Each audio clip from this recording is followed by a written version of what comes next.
e vou começar. Qual é a diferença entre carência e amor? Carente, eu acho que somos todos carentes, somos carentes desde que saímos dos braços da mãe, que já não estamos no estado fusional. Então, eu acho que o limite ali tem a ver com o patológico ou o não patológico. Parece que está me chamando. Tem a ver com o patológico ou com o não patológico, né? O quanto daquela mãe, daquela relação foi nutritiva a ponto de nos fazer ter uma base para o ego, para ter uma personalidade com muitos elementos, para que não seja muito fusional quando voltarmos a nos apaixonar ou voltarmos a querer estar com alguém. E o amor tem mais que ver, a partir desta base, construir alguma coisa ali que não seja muito fusional. Porque o problema é que no fusional estão vinculadas a uma coisa de muita fantasia infantil. Isso quer dizer o quê? Que colocando no mundo adulto ela não funciona, porque vai sobrecarregar a outra pessoa quando tem uma fusão muito intensa. Próxima pergunta.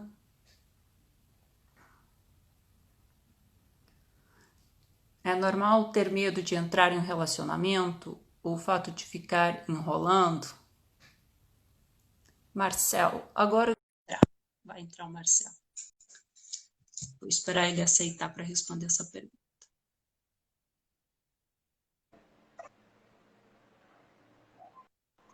Oi, Marcel. Olá, Tudo olá, bem? olá, boa noite.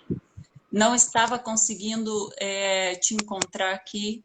Eu acho que a partir do momento que você ficou online que eu consegui te chamar. Acredito que Sim. é esse o X da questão aqui. Eu respondi uma perguntinha por enquanto. Obrigado por aceitar esse convite agora e quase ao mesmo tempo que eu coloquei a live. O Marcel, pessoal, tem um trabalho maravilhoso que se chama Psicanálise e Feminicídio. É um livro, seguem o perfil dele, acompanhem o trabalho dele. Eu faço o grupo de estudos com o Marcel e já não é a primeira vez. Sempre tenho muito que aprender.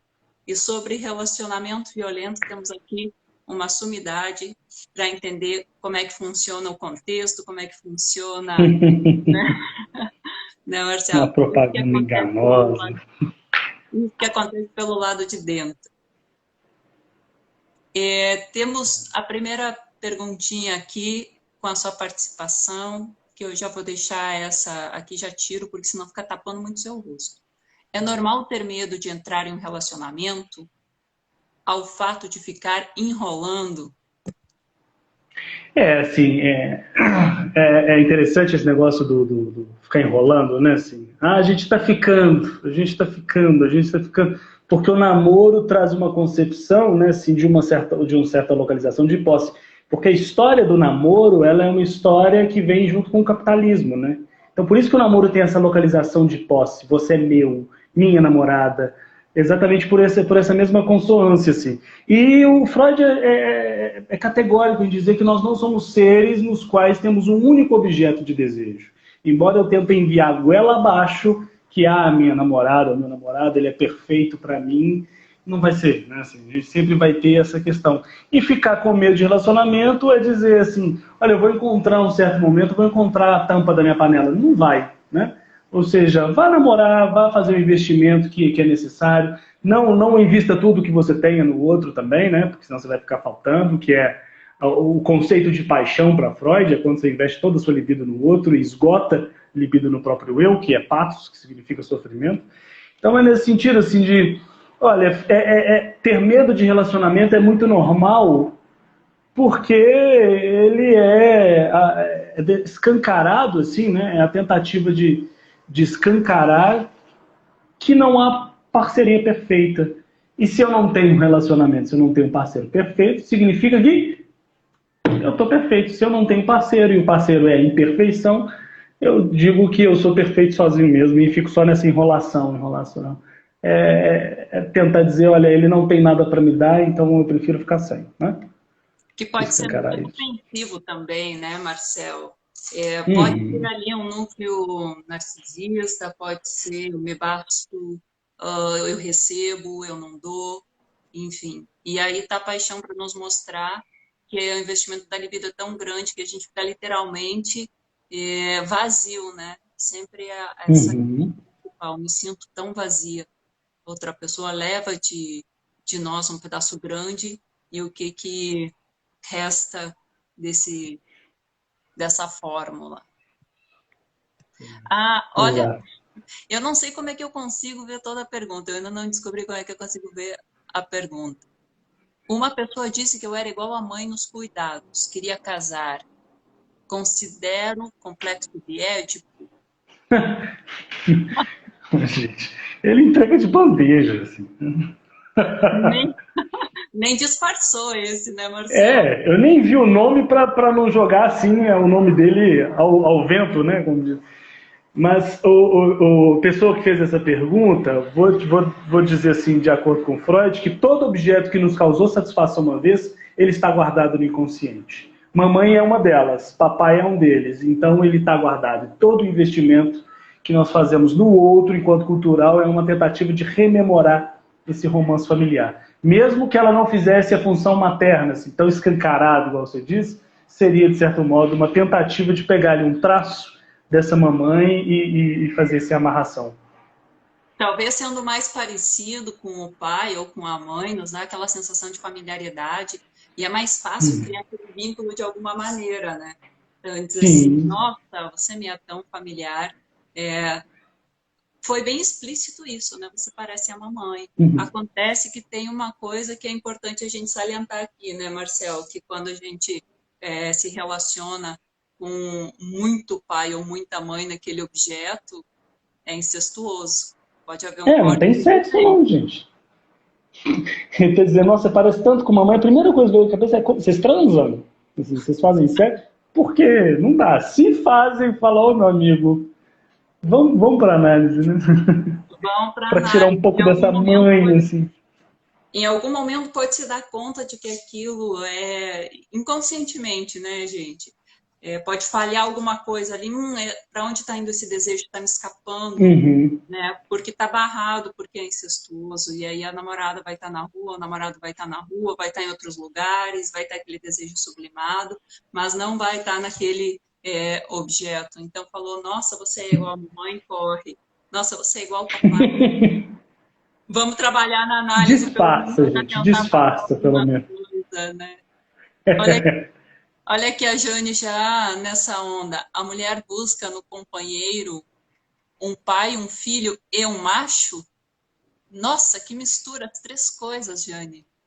Ou o pai, ou o filho, ou o macho. Assim, se a gente pegar Lacan, mistura, fazer uma miscelânea entre Freud e Lacan, de fato, assim, vai buscar. Não sei se uma mulher busca um pai, mas ela busca um homem que o pai foi.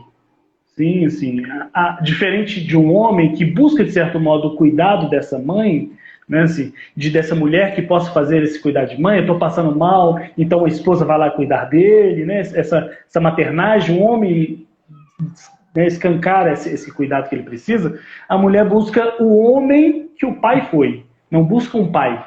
Porque Freud até diz assim que a ameaça de castração no homem faz ele sair do Édipo. A ameaça de castração na mulher faz ela entrar no Édipo. Ou seja, ela muda de objeto. Né? O pai não é essa mesma constância como a mãe é para o rapaz. Então ela busca um homem, que é parecido ali com o pai, busca um filho, porque vai completar, né? O filho completa uma mulher. E o macho, eu acho que mulher tem que buscar macho, não. Essa coisa de Essa macho é falho tem um luta, problema. né? O macho está direcionado a outra raça. Isso explica um pouco, talvez, Marcel, por que que o homem faz tanto mimimi quando tem uma gripinha, né? A mulher levanta e Nossa, segue a vida, e ele busca esse cuidado. E a mulher busca sim, outras coisas que não é esses pequenos cuidados tão maternais. sim, sim. Porque a mulher, eu gosto de dizer que a mulher é muito mais avançada psiquicamente, porque no momento que ela entra no Édipo, ela já tem que entrar escolhendo outro objeto de amor. O homem não, o homem segue no mesmo objeto, sabe assim? Ele se identifica com um, mas continua amando o outro. a mulher precisa fazer esse movimento, já desde pequenininha, o psiquismo dela é esse movimento, dizendo, eu vou para cá, agora eu vou para lá. Então, assim, a mulher psicicamente é mais avançada, exatamente pelas escolhas que ela já faz desde muito nova, né? Nardiane, e se foi um pai ruim? Natiane, e se foi um pai ruim? A pergunta é qual pai é bom? Porque pai e mãe não tem adjetivo posterior. Porque eles investem o narcisismo deles. Eles não estão ali só para deixar o filhinho feliz. Faça algo que o pai não goste. Primeira tratorada no romantismo das relações. O pai e a mãe se relacionam de forma narcisista. É por isso que se fala, né, Marcelo? Eu vou dar tudo que eu não tive para o meu filho, porque eu me realizo através Exatamente. do filho. E essa escola, cara, que eu pago para ele ter um nível social acima do meu, ou que eu tive a oportunidade de ter, que de alguma maneira eu estou lá também, né? Então eu me satisfaço Uhum. através disso. O pai ruim também a gente pode integrar isso e ter um pouco aí de consciência que nós não somos regidos pelo princípio do prazer quando estamos Uhum. ali respondendo as pulsões. Então, de repente, eu sinto um desejo enorme, uma coisa, né? É uma paixão exorbitante por uma pessoa que no final me faz sofrer mais do que outra coisa. Diz como é possível essa pessoa não sair dessa relação? Como é possível eu não consigo sair dessa relação? Me faz sofrer. Uhum. Mas não está naquele momento acontecendo o princípio do prazer. É uma leitura super interessante do Freud, além do princípio do prazer. Eu tô vendo aqui, Laís, eu tô achando super interessante os comentários que o pessoal está fazendo aqui, que eles estão se entregando. E aí teve uma moça que mostrou, que falou uma coisa aqui que é muito parecido com uma paciente, assim. A paciente que eu tinha, ela se relacionou 3 vezes com 3 rapazes, que ela era enfermeira, ela se relacionou com 3 rapazes, e esses 3 rapazes tinham uma doença, né? Então ela se relaciona com esses rapazes, os 3 com câncer, e os 3 morreram. E aí a moça pergunta que o meu pai morreu quando eu tinha 3 anos. Que tipo de homem eu escolho? Dessa moça, o pai morreu com 7 com câncer. Então ela busca o homem morto, que o pai foi. Né, assim. Então ela fazendo essa pergunta, assim, me fez lembrar esse caso também de como que o dinamismo pulsional para essas escolhas amorosas, né? Interessantíssimo esse caso, né, Marcelo? É curioso que tem quem comece a história e quer dar continuidade para essa história lá no outro corpo, né? Então aquele objeto serve como uma ponte daqui Uhum. para ali e eu atravesso por você, né? Eu cruzo por cima de você também para alcançar aquilo. E por isso que às vezes a gente faz o outro se colocar naquela posição através de qualquer coisa, de crise de ciúme, de ameaça, de estimular o ciúme do outro, estimular que ele se coloque naquela posição que a gente deseja, para que a gente consiga fazer aquela identificação e fazer aquela Uhum. terapia, né? É um jogo ali muito interessante que acontece e às vezes dá muito certo e às vezes é o caos total. Uhum. Exato.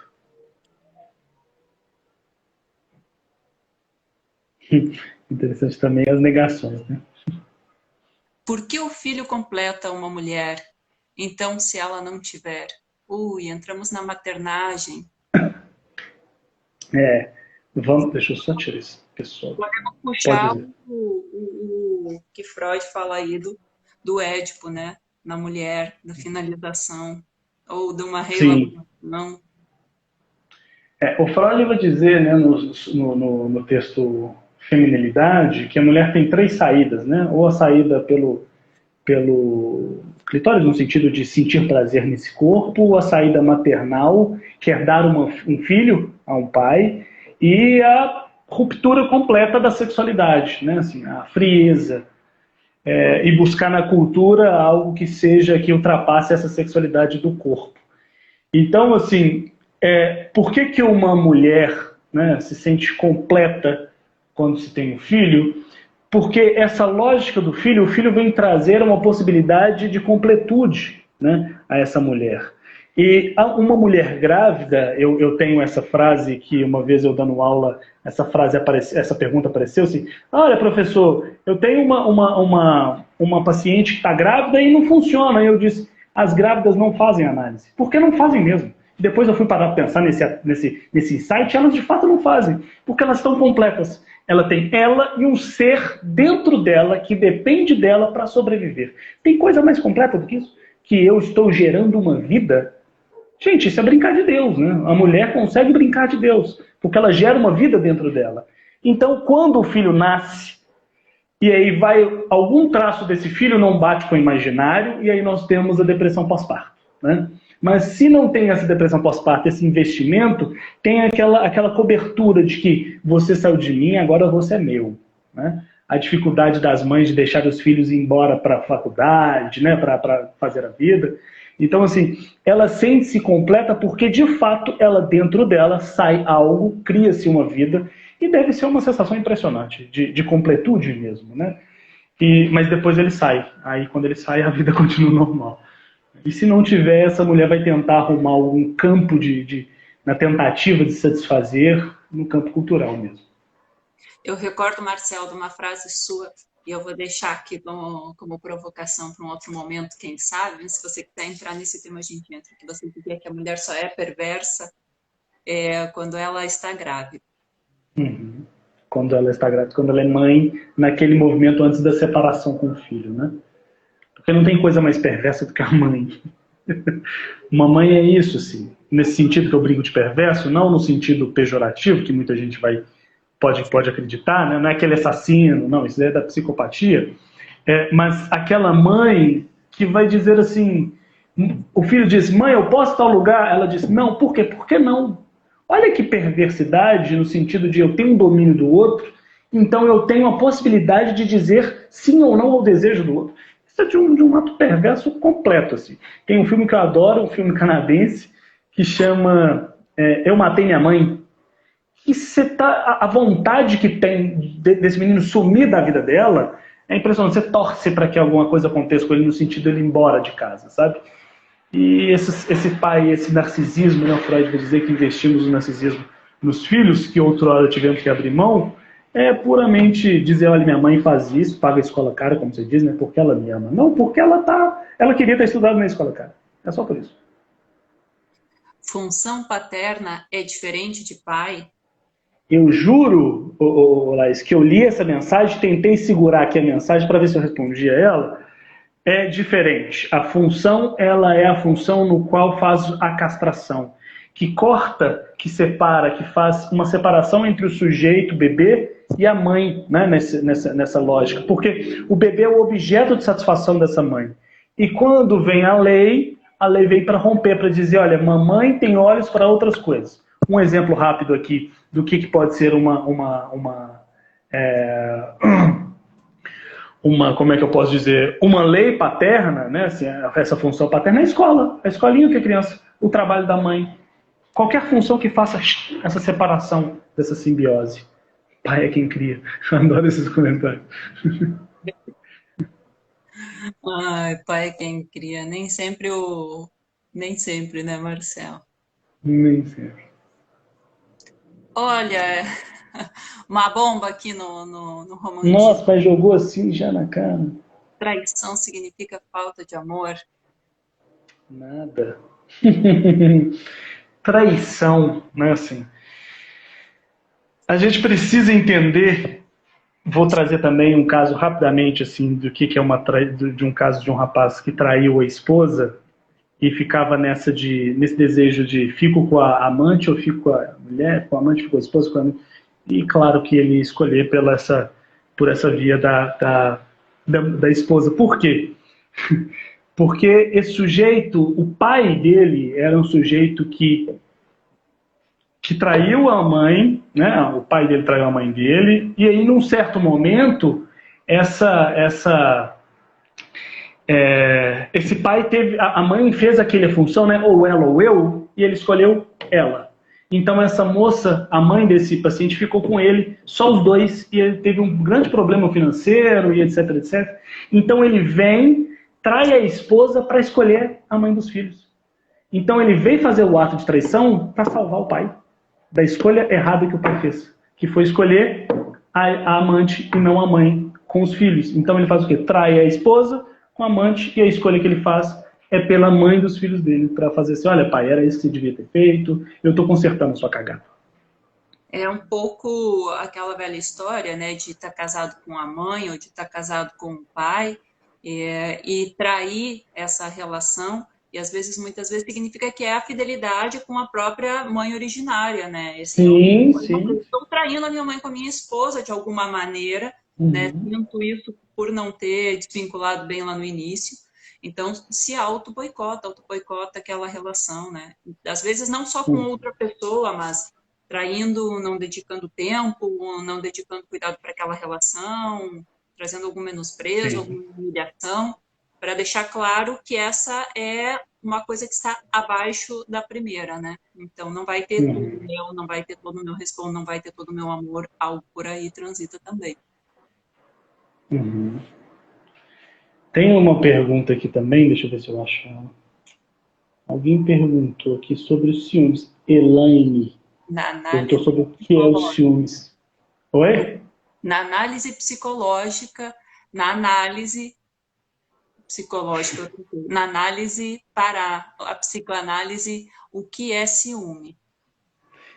Eu tenho uma certa ideia, né, assim, que ela precisa, inclusive, ir para o papel, numa possibilidade de uma tese, alguma coisa assim, mas é uma ideia que o ciúme é o desejo recalcado.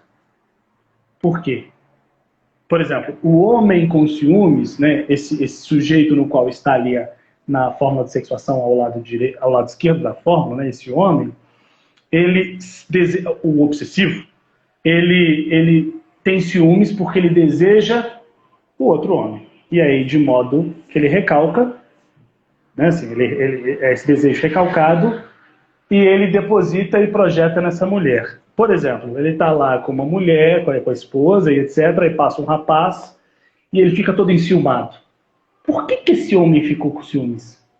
Porque algum ponto daquele homem que ele ficou com ciúmes o atraiu. Né? O Freud não vai dizer que todos nós temos nós somos bissexuais, né? Assim, nesse sentido, de que quem escolhe o objeto é o inconsciente e a cultura quem vai depois dizer o que é. O homem, então, para mim, o ciúmes é que aquele homem sentiu algum desejo por aquele outro sujeito que ele sentiu ciúmes. E a mulher quer ocupar o espaço daquela mulher que ela sentiu ciúmes. Então, a mulher é nesse sentido duplo, assim. Enquanto o homem sente atração por aquele outro homem, a mulher diz o que essa mulher tem, no sentido fálico, o que essa mulher tem que tirou a minha atenção, então eu quero, né? Então, ocupar o espaço dessa outra mulher. Eu gostaria também de falar uma coisinha que me parece relevante aqui, Marcelo. Que eu tenho, isso o professor Renato Dias Martino fala, que o ciúme pode ser herdeiro da inveja. O ciúme é herdeiro da inveja. Daquela inveja da mãe que não foi bem trabalhado, que se desvinculou da mãe de uma maneira, né? Porque a mãe é aquela pessoa que tem tudo, absolutamente tudo. Tem a nossa vida nas mãos, Uhum. tem o peito, tem o amor, tem tudo. Então, quando ela vai se desvinculando da criança, naquela fase mais fusional, vai nutrindo essa criança para que o sujeito fique com ferramentas, fique com conteúdo, fique se sentindo sujeito, né? Para que depois, quando entre o pai, não venha aquela triangulação muito agressiva, de muito ciúme, ele vai estar mais fortalecido para encarar um momento de que tenha o cruze ali. O pai cruza na minha frente, interditando o direito da mãe, ou mais adiante uma pessoa cruza o caminho ali de um relacionamento, solicitando aquele desejo, né, aquele objeto. De repente, essa nutrição que foi bem elaborada lá no início, nos dê mais ferramentas para que o ciúme não seja muito patológico, não seja muito selvagem. Uhum. Tem uma pergunta aqui que eu acho que Laís, só fazer uma provocação aqui, porque eu estava lendo os comentários aqui enquanto você dizia também. É, esse negócio dos ciúmes do homem deu um rebuliço aqui, tem umas pessoas revoltadas, mas é só uma pergunta que eu faço a vocês assim: por que vocês têm ciúmes de um homem X e não têm do Y? É só a pergunta que eu faço e pensam nessa pergunta. Pode fazer. olha, essa pergunta cai muito no conteúdo do seu livro. Um homem que agride mulheres fisicamente, psicologicamente, é reflexo do pai? Olha, pode ser um reflexo do pai, sim, né? Assim, pode ser um reflexo do pai no sentido desse investimento, desse campo familiar, como a violência que ele oferece à mãe, né? Assim, a esposa, né? Esse pai bate na mãe, é uma violência que talvez seja tomada como comum nessa família, né? Assim, e, de certo modo, se ela é comum, esse sujeito vai transmitir essa violência para outros pontos. E, porém, tem um outro campo que a gente precisa escutar também sobre essa lógica constitutiva desse sujeito, né? Assim, porque, veja bem, uma violência, todos nós somos agressivos, né? Freud vai dizer que todos nós somos, a nossa agressividade é inata. Mas a agressividade acontece enquanto a violência, né? Assim, a diferença de agressividade com violência é que a agressividade não tem simbólico, né? E a violência acontece porque... Nossa, mas o meu celular tá um saco aqui, desculpa, gente. Mas a violência acontece exatamente porque nós não conseguimos barrar a agressividade interna. Então, alguma coisa desse sujeito toca a minha ferida narcísica que eu devolvo sem palavras. E quando a palavra não suporta, o corpo fala, né? Aquilo que o Freud, aquela frase que o Freud também diz, quando a boca se cala, fala a ponta dos dedos, né? Assim, aquela outra frase que ele diz também, aquela mão que não se masturba não saberá tocar instrumentos, ou seja, não tem como você investir na cultura se o seu corpo estiver totalmente tampado, né? Então é nesse sentido, assim, de essa lógica de que eu preciso transportar a agressão para a palavra e não para o corpo. Maravilhoso. Vou puxar uma pergunta.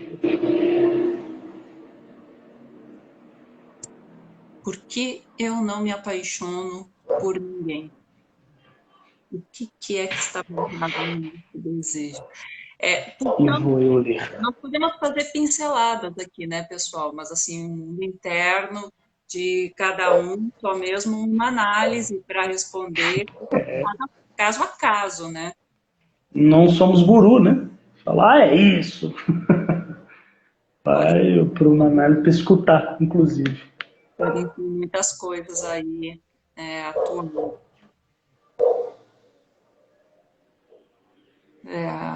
Relacionamento. Uma provocação para os homens, porque os homens estão tão inseguros e o que fazer para passar segurança. Mas isso, será que tem tanto a ver com gênero assim? Eu percebo, assim, nessa questão, não tenho uma lógica de gênero, mas de uma certa posição fálica, né? Porque o sujeito fálico precisa apresentar ao outro que ele é dotado daquele falo, que o outro vai se interessar pelo falo dele, né? Mas ele percebe, e se você cortar o falo, né, como tem algumas pessoas um pouco revoltadas aqui com o negócio do ciúme, foi um furo ao falo, né? Ele fala, opa, furo ao falo, e aí retorna e coloca como uma certa agressão, porque a agressão ela está muito vinculada à crença de uma segurança, de uma posição. Não, a agressão é quando o sujeito perde a linguagem. Então, o homem traz diante da sua cultura falocêntrica, patriarcal, que ele precisa dar conta de fazer sexo a hora que todo mundo quiser, que ele precisa ser uma máquina do sexo, que ele não pode chorar, ele não pode brigar com o abstrato, ele não pode ser muito o que ele não quiser, a não ser que ele seja uma figura fálica. Então ele tem que ser seguro. Mas falo é uma besteira. É Ela é simbólico. uma invenção. O Dunker estava numa live ontem, ele falou assim, os homens acham que tem que se relacionar simplesmente com um órgão, que tem que ficar lá, estaqueado, e que a outra pessoa vai se relacionar com um órgão. Então, não se torna ali uma relação do um a um, da troca, etc., mas é do meu órgão para essa pessoa para o meu órgão, né, gente? Isso é muito falocêntrico, isso é muito cultural também.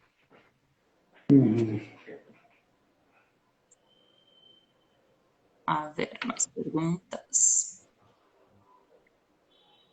O pessoal está agitado aqui com a questão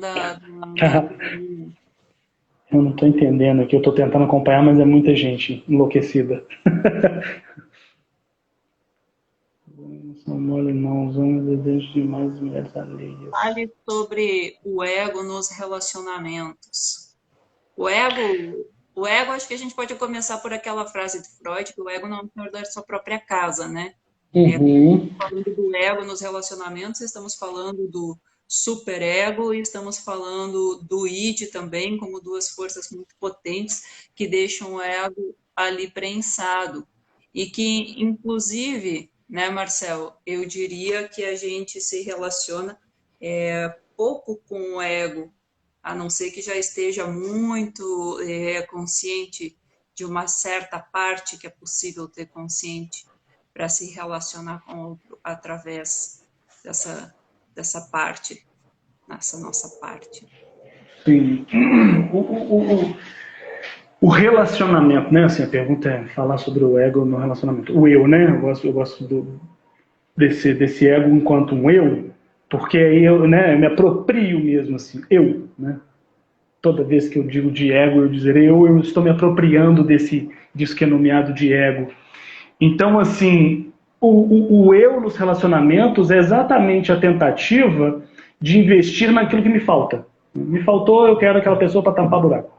É o que Lacan vem falar assim lindamente, lindamente. Assim, eu adoro quando Lacan vai dizer. Você não transa com a pessoa, você transa com a sua fantasia.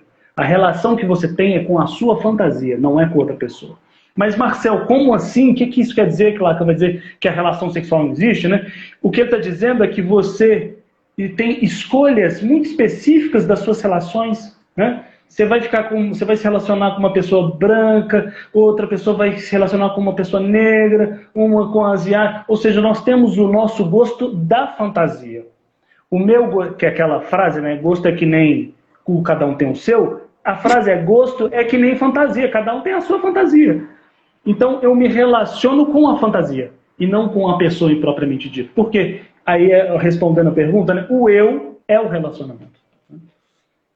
Ou por identificação, a gente pode colocar dessa forma também, que por identificação a gente se apaixona e coloca ali o nosso ideal do eu. Então, essa pessoa tem que ter Sim. algo mais que eu, porque eu tenho que admirar. E o que eu vou admirar? Alguma coisa que me falta, que eu desejo encontrar ali. E ai dela que não seja o ideal do eu, que eu também não sei exatamente qual é, né? Mas ela tem que estar adivinhando nessa fórmula. E por isso que eu acho muito arriscado, né, aquele personagem que se cria na paixão e que depois ele vai Ou se estruturando e chega a pessoa real e a outra diz assim, não é nada disso, eu não me apaixonei por isso. É lógico que não, porque se apaixonou pelo o ideal do eu ali, que não se manteve porque realmente outra pessoa é outra pessoa, é um outro. uhum. E quando se cai o ideal, né, o que nós temos é depressão. Depressão é quando o ideal cai, o sujeito precisa de um certo ideal para sobreviver psiquicamente, quando ele cai, a depressão se instaura.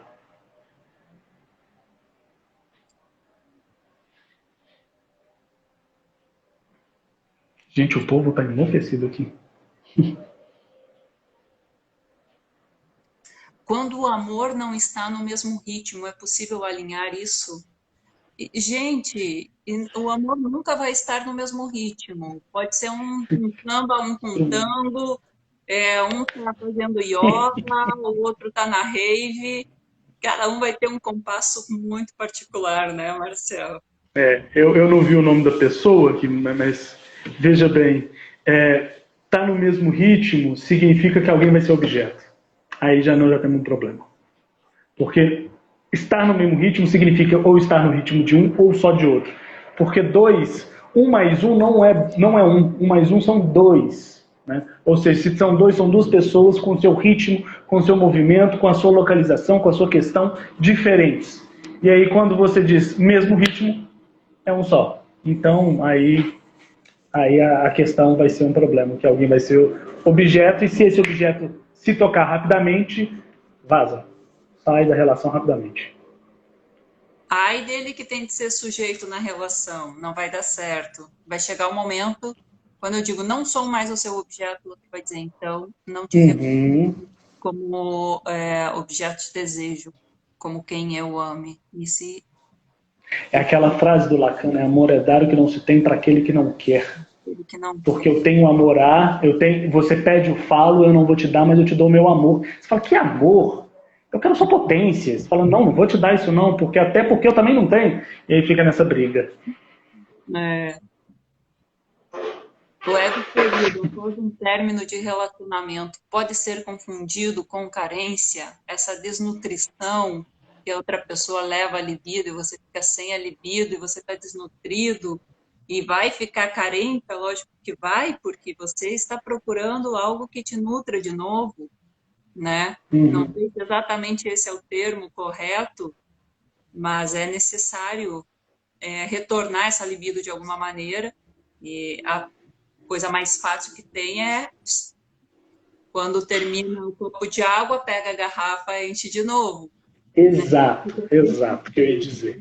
Não precisa lidar com nada vazio, não precisa lidar com a falta, não precisa lidar com o luto. É o gozo, né? O gozo não se constrói nada. O resultado do gozo é a satisfação porca e pura, no sentido do caminho da morte. Assim. Eu vou transar com 30 pessoas. Assista um filme que chama Shame. É deprimente um sujeito viciado em sexo. É deprimente. Como ele se masturba sem ter prazer. Ou seja, porque ele já perdeu ali a sua lógica da fantasia. Porque a gente se masturba porque tem fantasia. Então, assim, nesse sentido de que eu vou começar a transar com tanta gente porque aquela pessoa me deixou, aquela sem vergonha me deixou, então eu vou mostrar para ela que tem pessoas que querem. Você está tentando tampar que buraco. Não tem jeito, você está tentando com aquelas caixinhas de criança, né? Que tem as bolinhas, você está pegando um quadradinho e tentando enfiar na bolinha. Não vai dar, não vai dar. Vá para análise falar dessa ex, senão você vai morrer com ela na sua cabeça. Essa foi uma ótima analogia. Né? Me lembra um pouco do filme Ninfomaníaca. Ela também já não Ninfomaníaca. tinha essa sensação do prazer, né, Marcel? Aquilo já era mais. A Isso, compulsão ela se tornou muito desprazerosa e perigosa. isso. E necessária, né? Só uma pessoa, eu acho que foi Maurício, que perguntou qual é o nome do filme, chama Shame, eu vou escrever aqui. Shame, vergonha em inglês. É, então, veja bem, aquele filme Ninfomaníaca, eu fiz uma leitura uma vez, há um tempo atrás, que se torna necessário porque se torna um campo da droga, né? É puro gozo. E quando chega no final que ela encontra aquele padre, o que ela está dizendo é o seguinte: padre, né? Eu preciso voltar a amar. E então o padre faz o quê? Quer transar com ela.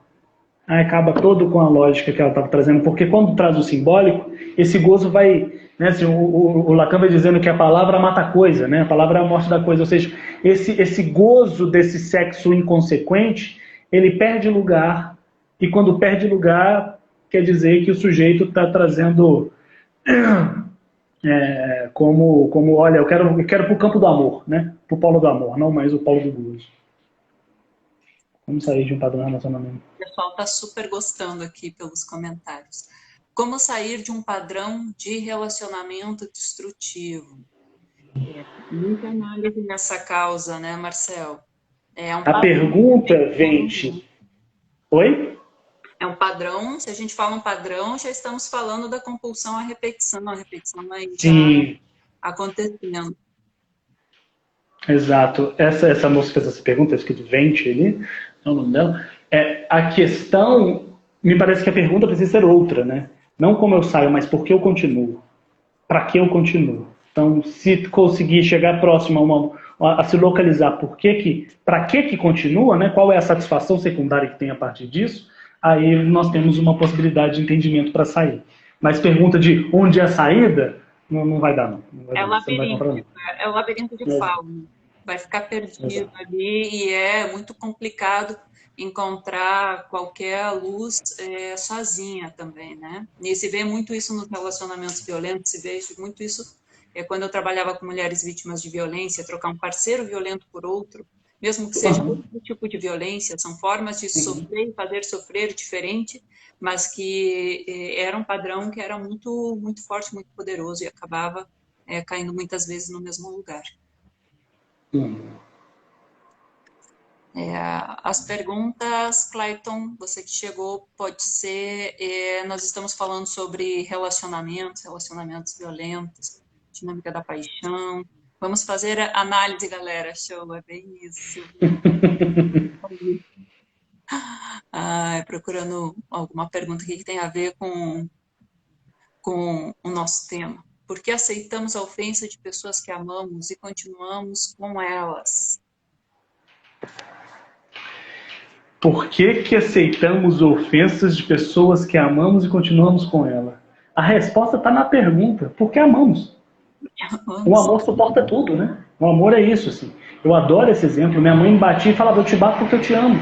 Você saiu na rua e não olhou para os lados. Que tipo de amor é esse que você tem que bater para mostrar que ama? Porque o amor e a violência é uma linha limítrofe, assim. Então, assim, aceita porque ama. A parte da lógica, já que quem cuida é quem castiga, que quem cuida também bate, que quem cuida também pune, que quem cuida define as coisas da sua vida, projeta coisas em você e vai fazer aquela manutenção. Então, nós já saímos daí, não saímos do zero, né? Inclusive antes de nascer, porque o pensamento existe antes do pensador, ali já tem uma série de questões no checklist do que será essa criatura, que depois vai se trabalhar para que ela seja assim.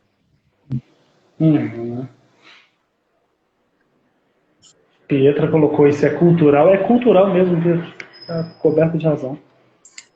Porque geralmente as pessoas carentes têm toque de organização e limpeza. Nunca ouvi falar nisso. Na verdade, eu não faço ideia disso, né? Como isso funciona, Thales. Essa daí, desculpa, eu vou ficar te devendo. Quem sabe você pode explicar um pouquinho melhor como é que você chegou a essa conclusão. Nós ficamos juntos aqui. Vou trazer um caso aqui. É normal perder a aptidão sexual após o fim do relacionamento. A aptidão ou desejo? Aptidão. Parece alguma coisa que, tipo, instalar, sabe? Clique. Está apto ao sexual. Entrou vírus, acabou o programa, não volta mais. Quem sabe está falando do final do desejo. Talvez apetite, talvez. Pode ser que escreveu. Se está trabalhando um luto pelo final de um relacionamento, é normal tirar o investimento de qualquer coisa e voltar para si o máximo possível para dar conta daquela dor, daquele sofrimento, para ressimbolizar, para ressignificar as coisas, para fazer pequenas elaborações e grandes elaborações ali dentro. Então, se retira muito dos outros objetos, se sente como as coisas não fazem muito sentido. Eu gostava de fazer ginástica, de caminhar, de assistir TV, de ser com minhas amigas, não sinto mais prazer nisso. É isso aí mesmo, né? Porque vai estar necessitando e vai estar ali como uma esponja, puxando o máximo que pode, absorvendo o máximo que pode ter energia para, de alguma maneira, se compor ali. A pessoa mandou mais perguntas aqui. Só eu que vejo as perguntas, eu me sinto aqui responsável. Olha o meu senso narcisista que posso escolher o que eu quero. Vou pegar em ordem e eu vou colocar todas. Qual a explicação psicanalítica para a trama incestuosa? Eu recebi tanta mensagem desde que descobriram que foi, né? Assim, que eu tanta mensagem desse caso, assim. E é impressionante que o pessoal quer saber como assim ela namorou com um filho que era ex-namorado da filha, né? Que era filho genro e agora uma bagunça. E não consigo, e a resposta que eu sempre dou é não consigo porque não tenho argumento, né, assim, eu nunca escutei essa mulher. Nunca escutei essa mulher trazendo... Por exemplo, a gente pode fazer uma análise selvagem de um filme, porque o filme tem um enredo, né? Dela não faço ideia da composição familiar, da questão familiar dessa mulher, por que ela adotava tanto filho, né? Assim, que questão era essa? Eu lembro de uma paciente que ela era filha do... O pai dela também era tio, porque as irmãs casaram com o mesmo homem. Né? Elas duas casaram com o mesmo homem. Então ela acreditava que irmãs transar com o mesmo homem é normal. Então as irmãs dela tinham esse hábito de um homem para duas. Né? Assim, se elas gostassem, não tinha esse problema. Este homem é casado comigo? Não. Por quê? Porque foi uma herança sintomática familiar que ela transmitiu. Então, assim, eu não faço ideia qual foi a concepção, a constituição da Flor Delis, sei lá como é que ela chama. O filme a gente pode fingir que a gente está fazendo uma análise, né, selvagem dessa mulher, eu não faço ideia. Como identificar o momento certo para se sair de um relacionamento? Tentou colocar você como assim, e agora assim, uma resposta muito genérica, né, uma resposta genérica no sentido de uma saúde da mulher, por exemplo. Percebeu que esse sujeito ficou agressivo na possibilidade de te agredir, some. Porque homem com narcisismo ferido, ele é possível fazer qualquer coisa. Aí vai vir alguém aqui comentar, mas Marcel, a mulher também mata, mas não existe, não é assim. A cultura brasileira precisou de ter um artigo que se chama feminicídio, pelo simples fato da mulher ser mulher, ela é assassinada. Porque nós temos uma cultura machista, patriarcal e por aí vai. Ou seja, se nós temos algo desse ponto, é porque a normalização é de que o homem, né, assim, mata mais mulher do que mulher homem. Né? Então, assim, se começou a apresentar uma certa agressividade, não vai achando que homem, não vai achando que não, vai achando que uma pessoa neste mundo, como que eu posso dizer, essa espécie, né, que somos nós, vai mudar do dia para a noite sem uma terapia, sem um acompanhamento terapêutico ou psicanalítico. Não acredito nisso. Ah, eu te bati hoje, mas amanhã eu não te bato. Vai te bater próxima vez que você encher, né, assim, para ele você encher o saco. O Caligari Contardo, né? Acertei? Sim, contato. Eu me trava a língua. Ele tem uma fala muito interessante num café filosófico que ele está com a Maria Homem, e aí eles trazem a questão do feminicídio, e ele diz, vamos pela lógica, a mulher, quando ela reaciona com o homem, se ela vai matar o homem, se ela vai ter uma atitude mais agressiva, normalmente é porque o homem ou está agressivo, ou está enchendo o saco, ou aquilo é insuportável, mas é no momento, na constância da coisa. E ele diz, é normal, e as pessoas riem. Ou seja, mas aquilo é uma reação, né? É um ato, passou para o ato, não conseguiu transformar em palavra, tá. Mas foi naquele momento. E o homem, a gente sabe, né, Marcelo, que às vezes passa 1 ano, 2 anos, 3, 6 anos, voltam lá para matar a ex, né? Essa é a minha propriedade, não estou desvinculado daqui. Como ela, né, tem a pretensão de ser dona do seu desejo. E o feminicídio muitas vezes transita por aí, ou na hora que está terminando o relacionamento, ou depois que o relacionamento está reconstruindo a vida com outra pessoa. São os dois que mais marcam o feminicídio. E Laís, só um outro ponto que a gente não pode deixar de trazer é o machismo, né?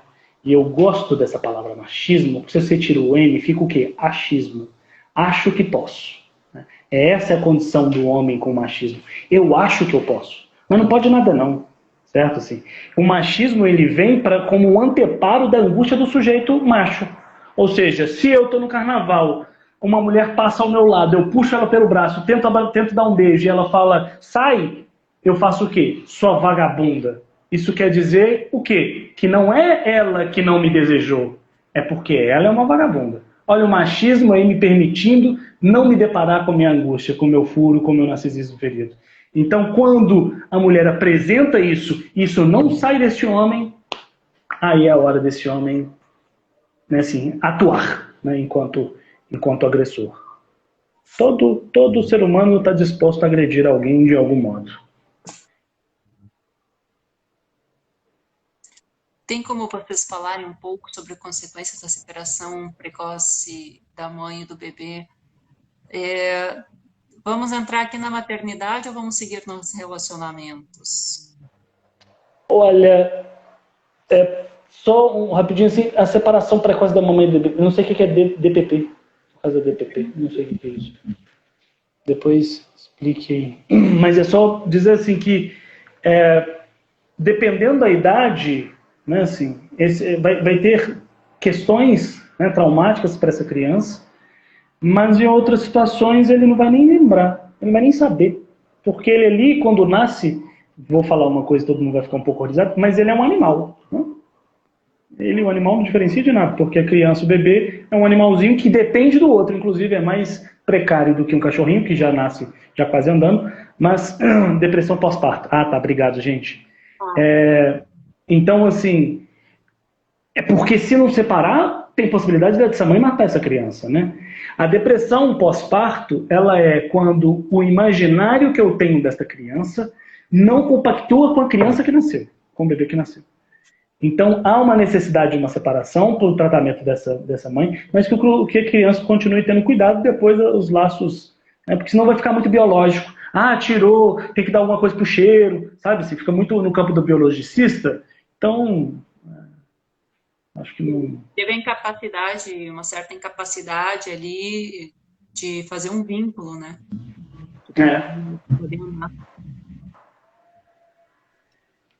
Mais uma pergunta. Tá, quanto tempo tem aí, Anaís? Porque o Instagram é sem vergonha. Ele, de repente, ele corta a gente. Mas eu descobri que o meu não corta, porque na outra semana eu estava fazendo uma live e chegou quase 2 horas e eu não estava distraída. Gente, eu tenho que saber por que isso, que o meu dá 1 hora, minha live está dando 2, eu tenho que ficar cortando. Deve ser o número de seguidores, né? Não sei te dizer, mas o nosso tempo que é muito determinado pelo nosso tempo também, meu e seu. Tem uma mania de tempo lógico. por pessoas complicadas. É algo relativo aos meus pais? Talvez o sujeito queira ser investigador, né? Está complicado, ele quer desvendar. Pode, tudo pode, mas pode que não, pode que tenha outros fatores ali, né? Porque também não é só a nossa parte infância, pai e mãe, também é o ambiente que a gente cresce, como é que as pessoas desse grupo se relacionam, o que é permitido nesse relacionamento, como que os meus amigos ali na adolescência, que a personalidade está, de certa maneira, plástica ali, para se formar como um indivíduo separado dos pais, como que essas pessoas se relacionam, qual é o padrão, o que é considerado função de um ou função de outro. Muitas coisas podem dar esse contorno. Laís, responder só mais 3 perguntas, tá? Porque eu tô desde 8 horas da manhã, estava atendendo. Amanhã é dia de folga. Amanhã é dia de folga? Até às 5 depois é supervisão, mas até às 5 eu vou ficar mais tranquilo. Tem muito Foucault para ler, porque eu comecei a ler a História da Sexualidade, do Foucault, A Vontade de Saber, nunca tinha lido, só tinha lido pedaços. Que livro maravilhoso, viu? Indico a vocês, leiam. Tem o Foucault. Porque em relacionamentos abusivos, normalmente a vítima perde a autoestima e esquece de si. Fique à vontade para começar a responder. Que a própria dinâmica do relacionamento, a gente estava te falando antes, né, que é aquela grande entrega da libido na mão do outro. Então, ele já parte que um relacionamento sem ser abusivo, ele já vai ter um custo de elaboração se a outra pessoa já não vai estar presente. Agora, quando é abusivo, aquilo vai ficar mais desnutrido ainda, né? A gente fala ir dando migalhas, e muitas vezes acontece que só um pouquinho, para que você não esteja faminta, mas que sinta um pouco de fome, né? Vai alimentando isso como se fosse a migalha. Então, a desnutrição vai ser enorme, vai estar o ego muito fragilizado e vai sentir muito baixo. O sujeito se perde, né? Assim, ele é tão objetificado que o eu fica ali escondidinho, né? Nessa tentativa, inclusive entra em algumas questões até sociais, assim. O que minha família vai achar se eu separar, né? Assim, será que eu vou conseguir um emprego para me sustentar? Então tem várias e N questões que envolvem... Olha, você está empolgado. Várias questões que envolvem a relação abusiva, que é o que eu sempre escuto, assim, Marcel, por que a mulher continua com a porcaria? Rapaz, fez a pergunta aqui. Nem isso o Freud explica, Eduardo. Então, veja bem, assim, a questão assim, de uma situação que vai para além, né, assim, de um ponto que seja puramente do relação, né? Também pode entrar a questão social.